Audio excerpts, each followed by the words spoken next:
నేను డాక్టర్ కేశవులు ఎండి చైర్మన్ తెలంగాణ మేధావుల సంఘం.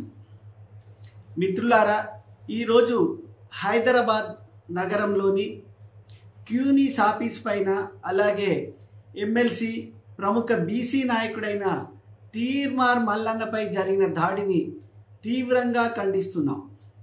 ఎందుకంటే ఈ తెలంగాణలో ఇప్పటి వరకు ఎవరు కూడా దూషణలు చేసుకున్న భౌతిక దాడుల వరకు రాలేదు. తెలంగాణలో అలాంటి కల్చర్ కూడా లేదు.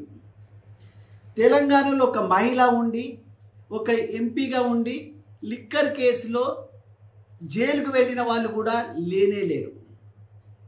ఈరోజు అటువంటి వాళ్ళు 10 సంవత్సరాలు బీసీల గురించి పట్టించుకోని వాళ్ళు, 10 సంవత్సరాలు వాళ్ళ ఎమ్మెల్యేలు చాలామంది, ముఖ్యంగా ఆదిలాబాద్లో కొందరు మహిళలపై దారుణాలు చేసినప్పటికీ పట్టించుకొని వాళ్ళు ఈరోజు బీసీలకు అన్యాయం జరిగిపోతుంది అని మాట్లాడడం విడ్డూరం. వాళ్ళ బీఆర్ఎస్ పాలనలో 34% నుంచి 23% స్థానిక సంస్థల ఎన్నికలలో రిజర్వేషన్లు తగ్గించినప్పుడు కానీ, మంత్రి పదవులు ఇవ్వనప్పుడు కానీ, మహిళలకు అసలే మంత్రి ఇవ్వనప్పుడు కానీ ఈ మహిళ మనకి ఎందుకు గుర్తుకు రాలేదో మనం కూడా ఆలోచించాలి. 10 సంవత్సరాలు సైలెంట్గా ఉండి ఇప్పుడు ప్రజలు తిరస్కరించారు కాబట్టి వైలెంట్ అయితే ఏమన్నా బీసీ ఓట్లన్నా పడతాయో, కనీసం 2 సార్లు ఓడిపోయాను కదా మళ్ళీ ఏమన్నా అవకాశం వస్తుందో అనే ఆశతో చేస్తున్నటువంటి రాజకీయాలు మాత్రమే.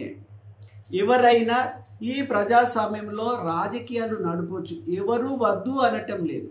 బీసీల గురించి ఏం కర్మ, దేని గురించి అయినా ప్రజాస్వామ్య పద్ధతిలో మాట్లాడవచ్చు, ప్రజాస్వామ్య పద్ధతిలో వివరించవచ్చు. మేడం గారు మాట్లాడుతున్నారు, తెలంగాణలో ఇటువంటి దారుణాలు మహిళలపై వినలేదు కనలేదు. అవును, తెలంగాణలో ఆ భాష తప్పు కాదు కదా, ఆ భాష కొత్తేం కాదు కదా. మీరు రియల్గా తెలంగాణ వాళ్ళేనా? నిజంగా తెలంగాణ వాళ్ళైతే ఆ తెలంగాణ భాషని మీకు అర్థమవుతుంది. కానీ ఆఫీసులో దాడి, ఆ రక్తపాతం చూసిన తర్వాత పక్క ఉన్నటువంటి రాష్ట్రాలలో ఇటువంటి విధ్వంసాన్ని చూస్తున్నాం. అటు ఆంధ్రను చూసుకోండి, మిగతా రాష్ట్రాలలో ప్రతిపక్షము మధ్య అధికారం పక్షం మధ్య అభివృద్ధి మాట బరిచిపోయి ఒకరికొకరు రక్తపాతం సృష్టించుకుంటున్నారు. భాషణలు దూషణలు ఎక్కువైపోయి భౌతిక దాడులు జరుగుతున్నాయి. కానీ మన తెలంగాణలో అటువంటి లేదు.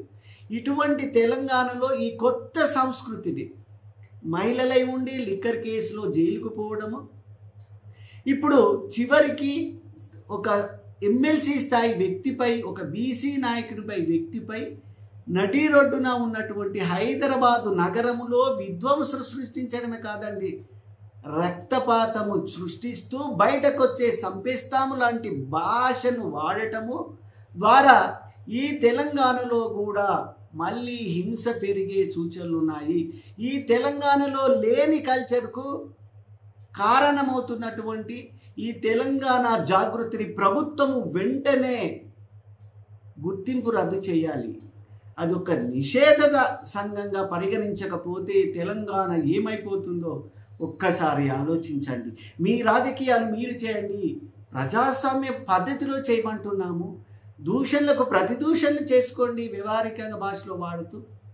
కానీ భౌతిక దాడులు, హింస ఈ తెలంగాణలో స్థానము లేదు.